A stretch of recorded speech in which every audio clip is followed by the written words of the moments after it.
Hello दोस्तों, welcome to arts वाला। स्वागत है आप सभी का आज के इस नए वीडियो में। आज हम लोग देखने वाले हैं 12वीं के हिंदी का दूसरा चैप्टर का कंप्लीट ऑब्जेक्टिव। इस दूसरे चैप्टर का नाम है उसने कहा था। और उसने कहा था क्या है, एक कहानी है जिसके कहानीकार कौन है, चंद्रधर शर्मा गुलेरी। तो याद रखिएगा आप लोग, आज मैं इसी चैप्टर से रिलेटेड जितना भी ऑब्जेक्टिव क्वेश्चन होगा उस सभी को कवर करवा दूंगा। तो आप लोग वीडियो के अंत तक बने रहिएगा। चलिए शुरू करते हैं बिना किसी देरी के। तो पहला क्वेश्चन हमारा है, जो हिंदी कहानी के विकास में मील के पत्थर कौन सी कहानी मानी जाती है। तो यहाँ पूछ रहा है जो कौन सी कहानी है जो हिंदी के विकास में मील के पत्थर मानी जाती है। तो इसका जो आंसर हो जाएगा वो हो जाएगा ऑप्शन नंबर ए, उसने कहा था। नेक्स्ट हमारा दूसरा क्वेश्चन है। दूसरा क्वेश्चन हमारा है, जो तेरी कुरमाई हो गई का किस कहानी से संबंध है। तो पूछ रहा है तेरी कुरमाई हो गई किस कहानी से संबंधित है। तो इसका आंसर हो जाएगा ऑप्शन नंबर बी, उसने कहा था। यह क्वेश्चन हमेशा लहना सिंह किया करता था उस लड़की से। तो याद रखिएगा यह किस कहानी से संबंधित है, तो उसने कहा था। नेक्स्ट हमारा तीसरा क्वेश्चन है, जो बिना फेरे घोड़ा बिगड़ता और बिना लड़े सिपाही, यह पंक्ति किस कहानी में है। तो पूछ रहा है जो बिना फेरे घोड़ा बिगड़ता है और बिना लड़े सिपाही, यह पंक्ति किस कहानी में है। तो इसका जो आंसर हो जाएगा वो हो जाएगा ऑप्शन नंबर डी, उसने कहा था। नेक्स्ट हमारा चौथा क्वेश्चन है, जो बुद्धू का कांटा रचना है। तो बुद्धू का कांटा किसकी रचना है। तो याद रखिएगा इसका आंसर हो जाएगा option number B, Chandradhar Sharma Guleri. Chandradhar Sharma Guleri ने 3 कहानी मात्र लिखे थे। उसमें से एक है बुद्धू का कांटा, एक था सुखमय जीवन, और एक आप लोगों की किताब में जो मेंशन है उसने कहा था। तो याद रखिएगा बुद्धू का कांटा, सुखमय जीवन और उसने कहा था, 3 कहानियाँ उन्होंने लिखी थी। तो याद रखिएगा। नेक्स्ट हमारा 5वां क्वेश्चन है, जो चंद्रधर शर्मा गुलेरी किस सदी के प्रमुख लेखक थे। तो चंद्रधर शर्मा गुलेरी जो है याद रखिएगा 20वीं सदी के सबसे प्रमुख लेखक में से थे। नेक्स्ट हमारा 6 नंबर क्वेश्चन है, जो गुलेरी जी ने कुल कितनी कहानियाँ लिखी है। तो अभी जस्ट मैंने बताया है आप लोगों को, जो गुलेरी जी ने मात्र 3 कहानियाँ लिखे हैं। गुलेरी जी ने मात्र 3 कहानियाँ लिखे हैं, बताया मैंने अभी, सुखमय जीवन, बुद्धू का कांटा और उसने कहा था। तो मौखिक रूप से बोल देता हूँ, तो याद रख लीजिएगा आप लोग निश्चित रूप से, काफ़ी इम्पोर्टेंट है। नेक्स्ट हमारा 7 नंबर क्वेश्चन है, जो उसने कहा था कहानी का नायक है। उसने कहा था कहानी के नायक कौन है। तो याद रखिएगा इसका आंसर हो जाएगा ऑप्शन नंबर ए, लहना सिंह। नेक्स्ट हमारा 8 नंबर क्वेश्चन है, जो निम्नलिखित में से कौन सी रचना गुलेरी जी की नहीं है। तो यहाँ पूछ रहा है जो कौन सा रचना गुलेरी जी की नहीं है। तो अभी मैंने बताया है जो सुखमय जीवन उसका था, बुद्धू का कांटा भी उन्हीं का है और उसने कहा था भी उन्हीं का है।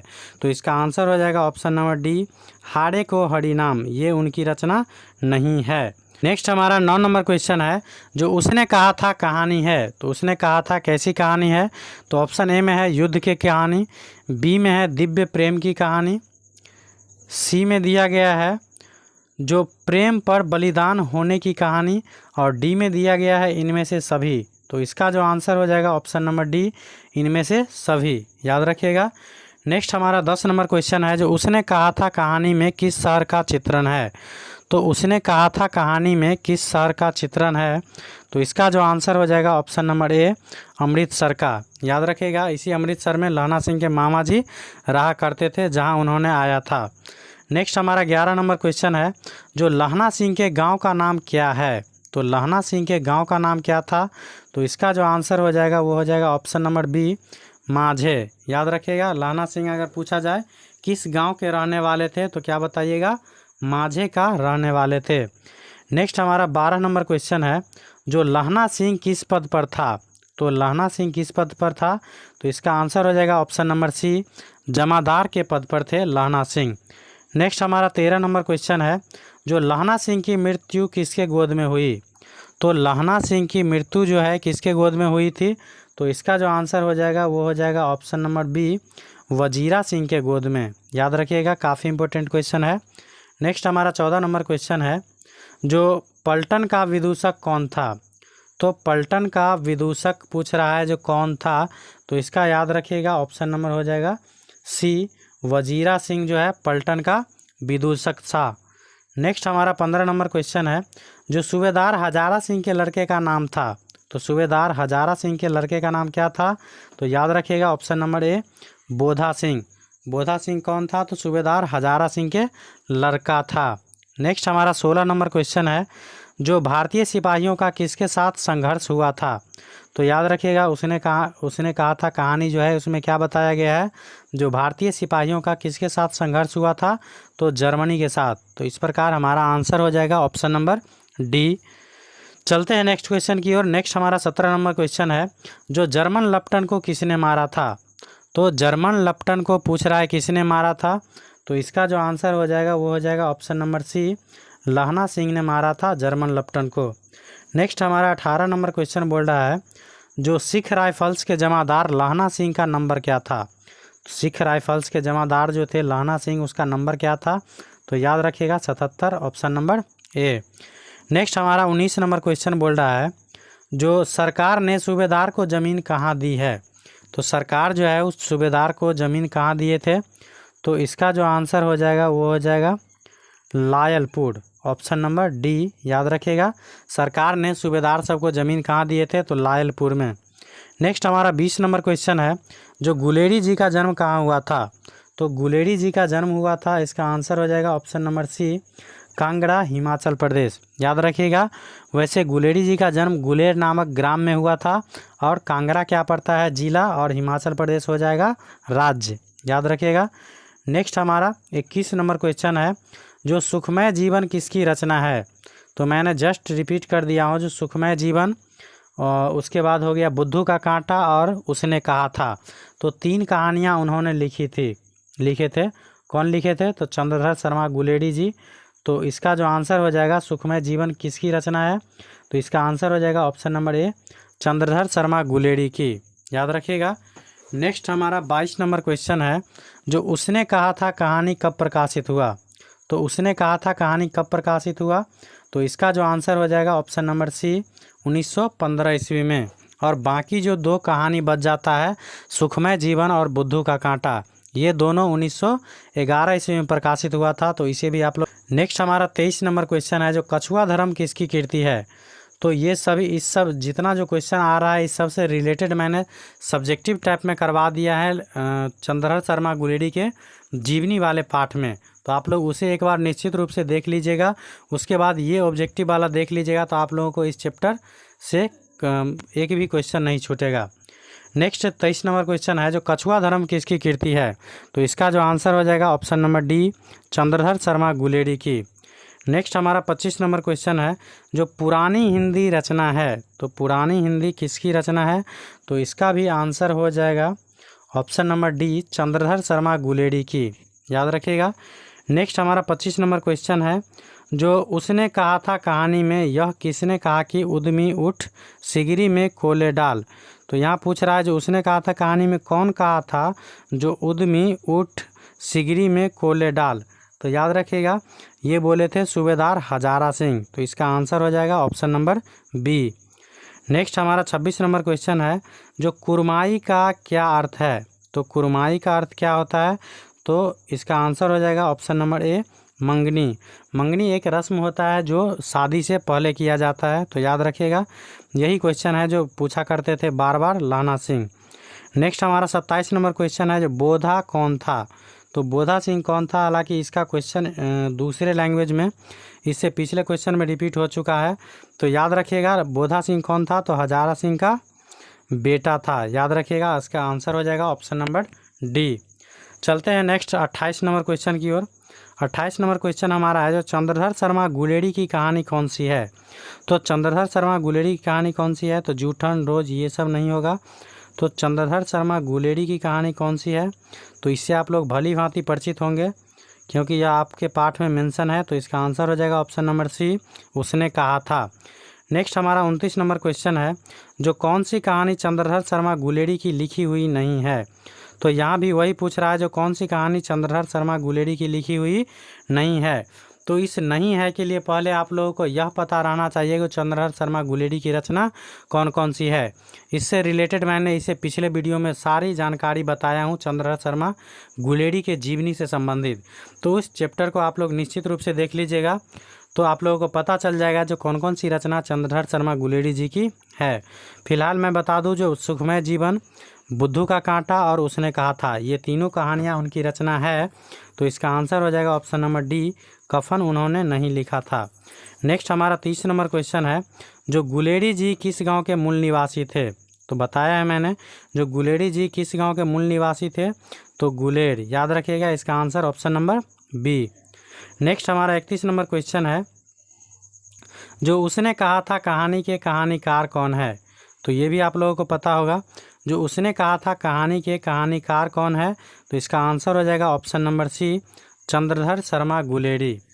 नेक्स्ट हमारा 32 नंबर क्वेश्चन है, जो चंद्रधर शर्मा गुलेरी किस युग के कहानीकार है। तो चंद्रधर शर्मा गुलेरी जो है वह किस युग के कहानीकार है, तो इसका आंसर हो जाएगा ऑप्शन नंबर ए, द्विवेदी युग के। याद रखिएगा, ये भी काफ़ी बार बोर्ड एग्जाम में पूछा गया प्रश्न है। नेक्स्ट हमारा 33 नंबर क्वेश्चन है, जो उसने कहा था कहानी कितने भागों में विभक्त है। तो जब आप लोग पढ़िएगा तो पता चलेगा, जो उसने कहा था कहानी जो है वो 5 भागों में विभक्त है। तो इसका जो आंसर हो जाएगा ऑप्शन नंबर डी। नेक्स्ट हमारा 34 नंबर क्वेश्चन है, जो चंद्रधर शर्मा गुलेरी का जन्म कब हुआ था। तो चंद्रधर शर्मा गुलेरी का जो जन्म है वो हुआ था 7 जुलाई 1883 ईस्वी को। तो इसका आंसर हो जाएगा ऑप्शन नंबर सी। और इनकी मृत्यु की बात करें तो याद रखिएगा, इनकी मृत्यु हुआ था 12 सितंबर 1922 ईस्वी को। तो इसे भी आप लोग याद रखिएगा, कहीं से ऑब्जेक्टिव बनाया जा सकता है, क्योंकि आप लोगों को ऑब्जेक्टिव डबल कर दिया गया है। जब सिंगल रहता था, ज़्यादा ऑप्शन नहीं रहता था, उसमें लिमिट से पूछा जाता था, लेकिन जब अभी डबल है तो क्या करता है, बीच कहानी से भी उठा के दे देता है। तो आप लोग एकदम जितना करवा रहे हैं उतना तो आप लोग निश्चित रूप से याद रखिएगा। नेक्स्ट हमारा 35 नंबर क्वेश्चन है, जो लहना सिंह किस कहानी का पात्र है। तो लहना सिंह किस कहानी का पात्र है, तो इसका आंसर हो जाएगा ऑप्शन नंबर डी, उसने कहा था। नेक्स्ट हमारा 36 नंबर क्वेश्चन है, जो उसने कहा था किस प्रकार की कहानी है। तो उसने कहा था किस प्रकार की कहानी है, तो इसका आंसर हो जाएगा ऑप्शन नंबर बी, कर्म प्रधान कहानी है, याद रखिएगा। नेक्स्ट हमारा 37 नंबर क्वेश्चन है, बोल रहा है, जो चंद्रधर शर्मा गुलेरी किसके अभिभावक बनकर मेयो कॉलेज अजमेर में आए थे। तो चंद्रधर शर्मा गुलेरी जो है किसके अभिभावक बनकर गए थे, तो इसका जो आंसर हो जाएगा वो हो जाएगा ऑप्शन नंबर सी। इसका आंसर हो जाएगा ऑप्शन नंबर सी, खेतरी के नाबालिग राजा जय सिंह के अभिभावक बनकर मेयो कॉलेज गए थे, याद रखिएगा। नेक्स्ट हमारा 38 नंबर क्वेश्चन है, जो किरत सिंह कौन था। तो किरत सिंह कौन था, तो इसका आंसर बताइएगा आप लोग। तो किरत सिंह था लहना सिंह का भतीजा। तो इसका आंसर हो जाएगा ऑप्शन नंबर बी, याद रखिएगा, लहना सिंह का भतीजा कौन था, किरत सिंह। नेक्स्ट हमारा 39 नंबर क्वेश्चन है, जो बचपन में लहना सिंह लड़की से बार बार कौन सा प्रश्न करता था। तो बचपन में लहना सिंह जो है लड़की से बार बार कौन सा प्रश्न करता था, तो इसका आंसर हो जाएगा ऑप्शन नंबर सी, तेरी कुरमाई हो गई। यह प्रश्न जब भी वह लड़की मिलता था लहना सिंह से, तब भी वह पूछा करता था लहना सिंह, बस यही, जो तेरी कुरमाई हो गई, जिसका मतलब होता है जो तेरी शादी हो गई है या नहीं। नेक्स्ट हमारा 40 नंबर क्वेश्चन है, जो लपटन साहब सूबेदार को कितने आदमी खंदक में छोड़कर जाने को कहता है। तो लपटन साहब जो थे वो कितने आदमी खंदक में छोड़कर जाने को कहता है, तो इसका आंसर हो जाएगा ऑप्शन नंबर बी, 10 आदमी को छोड़कर जाने को कहता है। नेक्स्ट हमारा है 41 नंबर क्वेश्चन, जो अमृतसर में लहना सिंह के कौन थे। तो अमृतसर में लहना सिंह के कौन थे, तो याद रखिएगा, उनके मामा जी थे, यहीं उन्होंने आया था, कौन, लहना सिंह। नेक्स्ट हमारा 42 नंबर क्वेश्चन है, जो लहना सिंह सूबेदार को वापस बुलाने के लिए किसे भेजता है। तो लहना सिंह जो है सूबेदार को वापस बुलाने के लिए भेजते हैं वजीरा सिंह को। तो इस प्रकार हमारा आंसर हो जाएगा ऑप्शन नंबर ए। नेक्स्ट हम चलते हैं क्वेश्चन की ओर। नेक्स्ट हमारा 43 नंबर क्वेश्चन है, जो सूबेदारनी ने अपने पति एवं पुत्र की रक्षा के लिए किसे कहा। तो सूबेदारनी ने अपने पति एवं पुत्र की रक्षा के लिए किसे कहा था, तो याद रखिएगा, इसका आंसर हो जाएगा ऑप्शन नंबर बी, लहना सिंह से कहा था। नेक्स्ट हमारा 44 नंबर क्वेश्चन है, जो लहना सिंह का सिर अपनी गोद में लेकर कौन बैठा था। तो लहना सिंह का सिर अपनी गोद में लेकर कौन बैठा था, तो इसका जो आंसर हो जाएगा वो हो जाएगा option number C, Wazira Singh. Next हमारा 45 नंबर क्वेश्चन है और इस चैप्टर का लास्ट क्वेश्चन, जो लहना सिंह के मामा कहाँ के रहने वाले थे? तो लहना सिंह के मामा जी जो थे कहाँ के रहने वाले थे? तो वो थे अमृतसर। तो इसका आंसर हो जाएगा ऑप्शन नंबर बी। उसने कहा था कहानी में अमृतसर का ही मात्र चित्रण प्रस्तुत किया गया है। तो उम्मीद करता हूँ यह वीडियो आप लोगों को अच्छा लगा होगा। अगर अच्छा लगा होगा तो चैनल को सब्सक्राइब कर लीजिएगा इसी प्रकार के वीडियो को देखने के लिए। इस चैप्टर में मैंने इस चैप्टर से बनने वाला जितना भी इम्पोर्टेंट ऑब्जेक्टिव क्वेश्चन था उस सभी को कवर करने का मैंने प्रयास किया है। इससे एक भी क्वेश्चन बोर्ड एग्जाम में आप लोगों को बाहर नहीं जाएगा अगर आप लोग इसे ध्यानपूर्वक देख लेते हैं तो। Thank you for watching.